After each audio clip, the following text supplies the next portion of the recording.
तारीख थी 22 जनवरी 2022। हरियाणा के सोनीपत जिले के गन्नौर थाने में एक 22 साल की लड़की की गुमशुदगी की रिपोर्ट दर्ज करवाई जाती है। रिपोर्ट दर्ज होते ही पूरे पुलिस महकमे में तहलका मच जाता है, क्योंकि गायब होने वाली लड़की ने कुछ समय पहले ही एक प्रतिष्ठित एग्जाम पास करके कनाडा की बड़ी यूनिवर्सिटी में एडमिशन पाते हुए जिले भर में चर्चा बटोरी थी और फिलहाल कनाडा में रहकर पढ़ाई कर रही थी। वो लड़की हाल ही में वापस हरियाणा आई थी। केस दर्ज होने के बाद मामले की जांच के लिए केस क्राइम ब्रांच को सौंप दिया जाता है। महीनों तक जांच चलती रहती है, लेकिन पुलिस के हाथ खाली ही रहते हैं। मगर 9 महीने बाद एक ऐसी सच्चाई से पर्दा उठता है जिसे सुनकर हर किसी के होश उड़ जाते हैं। इस लड़की को प्यार हुआ था, मगर प्यार में उसे धोखा मिला और इस धोखे की इतनी बड़ी कीमत उसे चुकानी पड़ी कि किसी ने कल्पना भी नहीं की थी। पूरी कहानी सुनकर आप भी चौंक जाएंगे और शायद आप भी प्यार करने से पहले 10 बार सोचेंगे। इस घटना को अंजाम देने की पीछे की वजह बहुत ही अजीब थी। तो आखिर क्या है इस घटना की पूरी कहानी? लड़की के साथ क्या कुछ हुआ था और घटना के पीछे की वजह क्या थी? चलिए जानते हैं सब कुछ डिटेल से इस वीडियो में। आप खुद को और अपनों को भी सुरक्षित रख पाएं, इसलिए भी इस केस के बारे में जानना बहुत जरूरी है।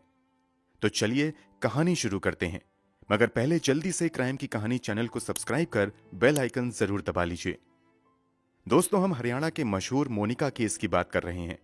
22 साल की मोनिका हरियाणा के रोहतक जिले के बलंद गांव की रहने वाली थी।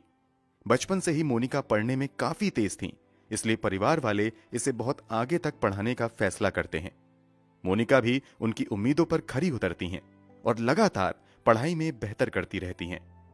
एक समय बाद मोनिका कनाडा की एक यूनिवर्सिटी से पढ़ाई करने का फैसला करती हैं। परिवार वाले भी मोनिका के इस फैसले में उसका साथ देते हैं, मगर समस्या ये थी कि कनाडा जाने से पहले मोनिका को एक एग्जाम क्लियर करना था।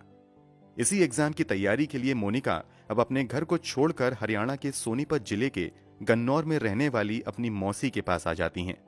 मौसी के पास आने के पीछे का कारण था कि यहां रहकर मोनिका अच्छे से पढ़ाई कर सकें। यहां रहते हुए मोनिका अच्छे से पढ़ाई करने लगती हैं, मगर इसी पढ़ाई के दौरान एक दिन उसकी नजर पड़ोस में रहने वाले एक लड़के से मिलती है। एक दिन, 2 दिन होते होते आए दिन अब उस लड़के और मोनिका की आंखें चार होने लगती हैं और देखते ही देखते दोनों एक दूसरे को दिल ही दिल में पसंद करने लगते हैं। जिसे मोनिका पसंद करने लगी थी, उस लड़के का नाम सुनील उर्फ शिल्ला था। बहुत जल्द मोनिका सुनील के प्यार में पड़ जाती है और दोनों एक दूसरे को दिलो जान से चाहने लगते हैं। इसी बीच मोनिका का एग्जाम भी आता है और वो IELTS एग्जाम पास करते हुए कनाडा जाने के लिए एलिजिबल हो जाती है। मोनिका की इस कामयाबी पर घर वाले बहुत ज्यादा खुश होते हैं। मोनिका की इस कामयाबी की चर्चा जिले भर में होती है। सभी कागजी कार्यवाही पूरी करने के बाद फाइनली अपनी पढ़ाई के लिए मोनिका 5 जनवरी 2022 को कनाडा चली जाती हैं। कनाडा जाकर मोनिका बिजनेस मैनेजमेंट का कोर्स करने लगती हैं। अभी मोनिका को गए कुछ ही दिन हुए थे कि सुनील फोन पर मोनिका को शादी करने के लिए जल्द से जल्द भारत बुलाने लगता है। सुनील की जिद की वजह से मोनिका महज 17 दिनों बाद कनाडा से वापस भारत आ जाती हैं। 17 दिनों बाद यानी 22 जनवरी 2022 को मोनिका बिना अपने परिवार वालों को बताए कनाडा से वापस हरियाणा आ जाती हैं।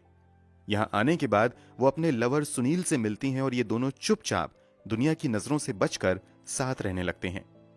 फिर 29 जनवरी 2022 को मोनिका गाजियाबाद के आर्य समाज मंदिर में सुनील के साथ गुपचुप तरीके से शादी कर लेती हैं। शादी के अगले ही दिन यानी 30 जनवरी 2022 को मोनिका अब बिना किसी को बताए वापस कनाडा चली जाती हैं और अपनी पढ़ाई में लग जाती हैं। अब अगले कुछ महीने तक मोनिका कनाडा में ही रहती हैं, मगर उसके व्यवहार में काफी बदलाव आने लगता है। जब भी उसके परिवार से कोई उसे फोन करता था तो मोनिका अक्सर कॉल काट दिया करती थी या फिर बातों को टाल देती थी। ऐसा अप्रैल महीने तक चलता रहता है। अप्रैल महीने के अंत तक स्थिति ऐसी बन जाती है कि मोनिका अपने परिवार के सभी रिश्तेदारों का फोन उठाना तक बंद कर देती है। यहां तक कि कोई करीबी रिश्तेदारों के नंबर को ब्लॉक लिस्ट में भी डाल देती है। कुल मिलाकर परिवार वाले चाहकर भी मोनिका से संपर्क नहीं कर पा रहे थे। अब अगले कई दिनों तक मोनिका के परिवार वाले मोनिका से संपर्क करने की कोशिश करते रहते हैं, मगर कहीं भी मोनिका का अता पता नहीं चलता है। अंत में मोनिका की मौसी गन्नौर थाने में जाकर मोनिका की गुमशुदगी की रिपोर्ट दर्ज करवाती है। इस रिपोर्ट में मोनिका की मौसी अपने पड़ोसी सुनील पर मोनिका के अपहरण का शक जताती है। इस रिपोर्ट के आधार पर गन्नौर पुलिस अपनी जांच आगे बढ़ाती है, मगर जांच की रफ्तार इतनी धीमी थी कि मोनिका के परिवार वाले हरियाणा के मुख्यमंत्री और फिर गृह मंत्री तक अपनी गुहार लेकर जाते हैं कि इस केस को क्राइम ब्रांच को सौंप दिया जाए। मोनिका के परिवार वालों की रिक्वेस्ट पर अब इस केस की जांच रोहतक आईजी को सौंप दी जाती है। रोहतक आईजी इस केस की जांच भिवानी सीआईए टीम को सौंप देते हैं। अब पुलिस सबसे पहले इस केस के प्राइम एक्यूज्ड सुनील की तलाश में लगती है। काफी कोशिशों के बाद भी सुनील का कहीं अता पता नहीं चलता है, मगर पुलिस वाले हिम्मत नहीं हारते हैं और अपनी मेहनत जारी रखते हैं। इसी क्रम में कहीं से पुलिस को पता चलता है कि सुनील उत्तर प्रदेश में रह रहा है। बस इसी गुप्त सूचना के आधार पर पुलिस छापेमारी करके उत्तर प्रदेश से ही 2 अप्रैल 2023 को सुनील को गिरफ्तार कर लेती है। गिरफ्तारी के बाद सुनील को स्थानीय अदालत में पेश किया जाता है, जहां से 8 दिनों के पुलिस रिमांड में उसे भेज दिया जाता है। इसके बाद सुनील से पूछताछ का सिलसिला शुरू होता है। शुरू में सुनील पुलिस के सभी आरोपों को निराधार बताता है और खुद को बेगुनाह बताते हुए कहता है कि मोनिका के परिवार वाले उसे फंसा रहे हैं। मगर पुलिस सुनील की मीठी बातों में आने की बजाय अपने अंदाज में पूछताछ शुरू करती है। पुलिस की सख्ती के आगे सुनील की सारी चालाकी फेल होने लगती है और फिर एक हैरान कर देने वाली सच्चाई से पर्दा उठता है। सुनील बताता है कि मोनिका से उसकी पहली मुलाकात तब हुई थी जब मोनिका अपनी मौसी के यहां पढ़ने के लिए आई थी। तब सुनील मोनिका के मौसी के यहां से दूध लेने आया जाया करता था। यहीं मोनिका की मौसी मोनिका की मुलाकात सुनील से करवाती हैं और दोनों एक दूसरे को भाई बहन मानने लगते हैं। यहां तक कि रक्षाबंधन के मौके पर मोनिका सुनील को राखी भी बांधती है, मगर दोनों राखी के कसम को लंबे समय तक निभा नहीं पाते हैं और पवित्र रिश्ते को दागदार करते हुए एक दूसरे के प्रेम में पड़ जाते हैं और चुपचाप शादी करने तक का फैसला कर लेते हैं। सुनील पुलिस पूछताछ में खुलासा करता है कि मोनिका से शादी करने के 4 महीने बाद यानी अप्रैल महीने में एक बार फिर से उसे जबरदस्ती कनाडा से बुला लेता है और साथ में ही रहने लगता है। इस बात की जानकारी मोनिका अपने परिवार वालों को नहीं देती है।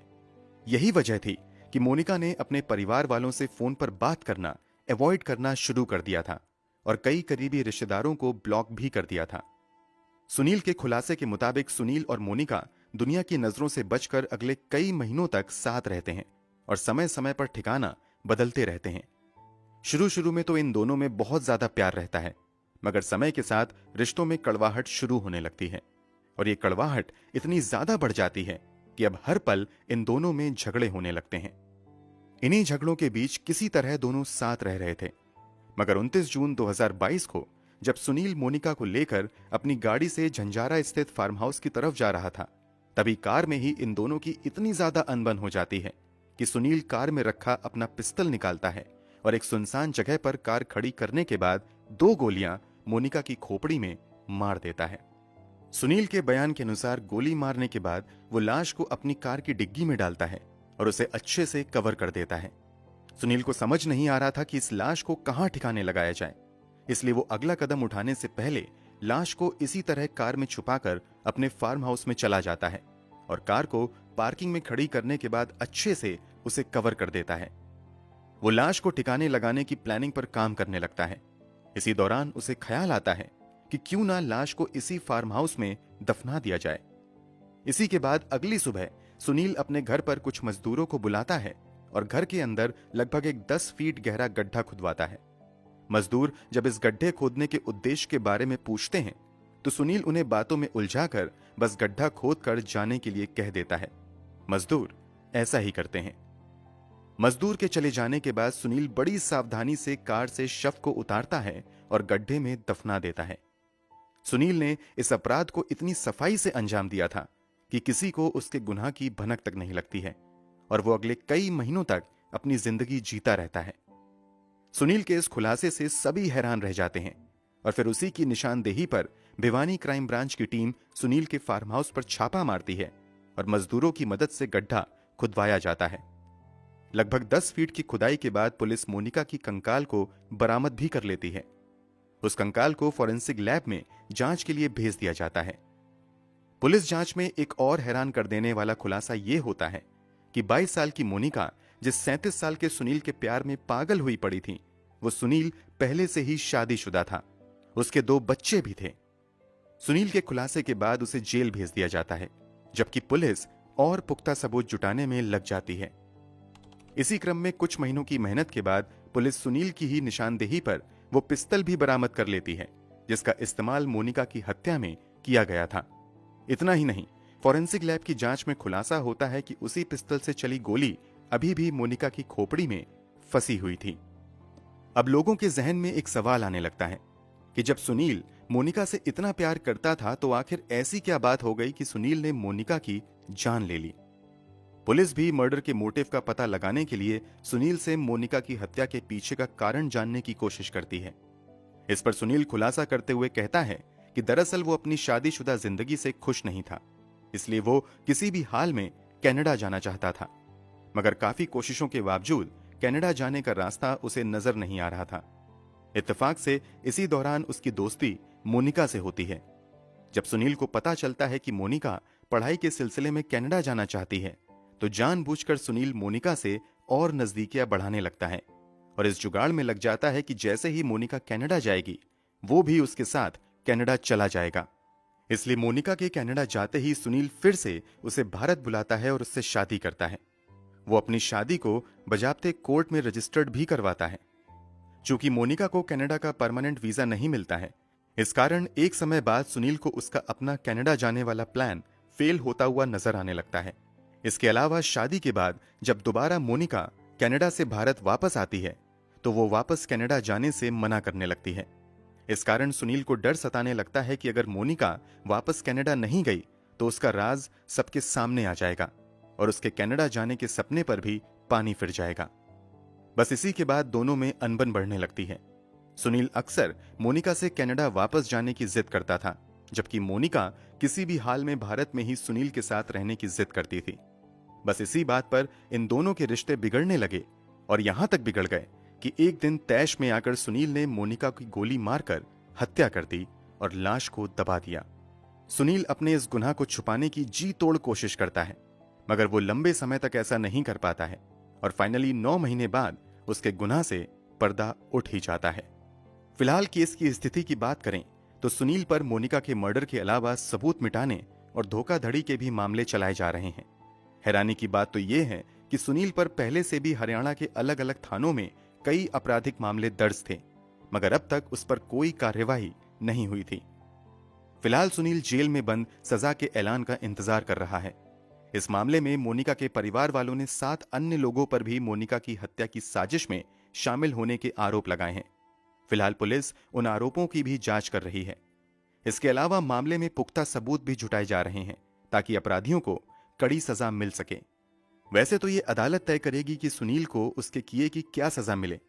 फिर भी आपके अनुसार आरोप सिद्ध होने पर सुनील को क्या सजा मिलनी चाहिए, कमेंट बॉक्स में जरूर बताएं। अगर हमारी मेहनत पसंद आई हो तो इस वीडियो को लाइक करते हुए शेयर जरूर करें। अगर आपने अब तक क्राइम की कहानी चैनल को सब्सक्राइब नहीं किया है तो जल्दी से चैनल को भी जरूर सब्सक्राइब करें। क्राइम की दुनिया से जुड़ी ऐसी ही दिल दहला देने वाली कहानियों के लिए हमारे साथ लगातार जुड़े रहें। धन्यवाद।